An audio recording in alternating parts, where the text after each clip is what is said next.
రేవంత్ రెడ్డి ఇప్పుడు ఎవరికి కూడా నోటీస్ ఇవ్వకుండా క్షణాల్లో వాళ్ళ ఇళ్లను కూలగొట్టేస్తున్నాడు. హైడ్రా అని చెప్తున్నాడు, మునిగిపోతాయి అని చెప్తున్నాడు. ఆయన ఇళ్లను కూలగొట్టేస్తే చాలా మంది ఏడుస్తూ రోడ్ల మీద నిలబడి ధర్నాలు చేస్తున్నారు. అసలు దాని మీద మీ ఒపీనియన్ ఏమంటారు? ఆడన్నా ఏం మాట్లాడుతున్నావు అన్న? ఎవడు ఏడ్చాడన్నా రోడ్డు మీదకి వచ్చి? ఏమనుకుంటున్నావు నువ్వు అసలు? హైడ్రాకి ఎంత స్పందన వస్తుందో తెలుసా? ఎంతమంది కంప్లైంట్లు చేస్తున్నారో తెలుసా నీకు? ఎన్ని కంప్లైంట్లు వస్తున్నాయో తెలుసా? ఒక గవర్నమెంట్ అధికారి పనిచేస్తున్నాడు అన్న ఈరోజు సొసైటీలో గవర్నమెంట్ అధికారి పనిచేస్తున్నాడు అంటే ఆయన పేరే చెప్పాలి ముందు. మరి అంత బ్రహ్మాండంగా చేస్తున్నాడు. వారంలో 2 సార్లు వెళ్తున్నాడు, జడ్జి గారిని కలుగుతున్నాడు, వాళ్ళకి వచ్చిన స్టేల్ గురించి కానీ మొత్తం వివరణిస్తున్నాడు. ప్రతి ఒక్క సాక్ష్యం, పేపర్ విలువ, రాత విలువ, పెన్ను విలువ సొసైటీకి ఈరోజు చూపిస్తున్నాడు. అంటే హైడ్రా ఆయన కమిషనరే, మరి తగ్గేదే లేదన్నట్టు బాగుతున్నాడు. సూపర్. ఎవరు ఇబ్బంది పెట్టారు మా జనాలే? అది కాదు, బడాబాబుల కింద నలిగిపోయి ఏ ప్లేస్ లేని ఏదో ప్లేస్ లో వేసి ఇల్లులు కట్టుకుని పడిన కష్టం అంతా దాని మీద పెట్టారు. నష్టం ఏమైనా ఇచ్చారన్నావా? బ్రహ్మాండంగా ఇచ్చారు మన రేవంత్ రెడ్డి అన్న గారు.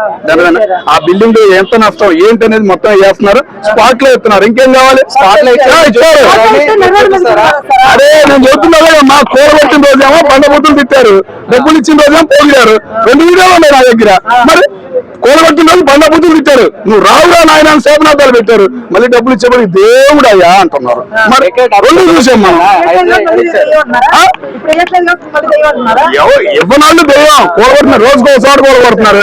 ఏడనేది ఏం తెలుసు? ఇప్పుడు నిన్న ఒకటి గెస్ట్ హౌస్ కూలగొట్టారు, పక్కన ఇంకొక అపార్ట్మెంట్లు కూలగొట్టారు. వాళ్ళకి నష్టపరిహారం వచ్చింది. కొంతమంది రెంటర్స్ ఉన్నారు. మాకు కొద్దిగా ఒక వారం ముందు చెప్తే మేము ఏడగొట్టి ఇల్లు చూసుకునే వాళ్ళంగా అన్నారు. అట్లాంటి వాళ్ళని ఇబ్బంది పెట్టకూడదు కానీ చెప్పాలి కదా, నష్టపరిహారం ఎవరు లేదు కదా. మరి అదే కదా అంటుంది. ఏంటంటే స్పాట్ లో అయిపోతుంది, కొద్దిగా టైం తీసుకుంటే కోర్టుకి వెళ్తాము, ఏ పత్రాలు గుర్తియము అన్ని చేస్తున్నారు అని చెప్పేసి ఏ పని అయినా కానీ స్పీడ్ గా చేస్తుంది. గవర్నమెంట్ భూములన్నా మరి హైదరాబాద్ వర్షం పడినంటే చాలు, అరే ఇది హైదరాబాదా అని నవ్వున మనమే వీడియోలు పెట్టాం. ఇదిగో హైదరాబాద్ అని మనమే వీడియోలు పెట్టాం. కేటీఆర్ గారిని, కేసీఆర్ గారిని ఎన్ని మాట్లాడినాం.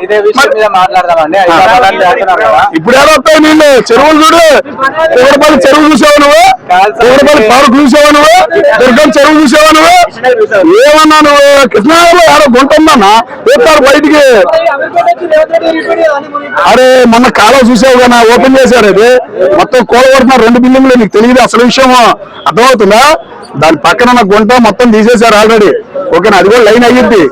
రేపు వాన పడిందంటే రేవంత్ రెడ్డి అన్న వచ్చిన కానీ వాన బాగా పడితే మళ్ళీ మునిగితే మళ్ళీ మాట్లాడదాం మనం. ఈసారి మునగదని నేను అనుకుంటున్నా.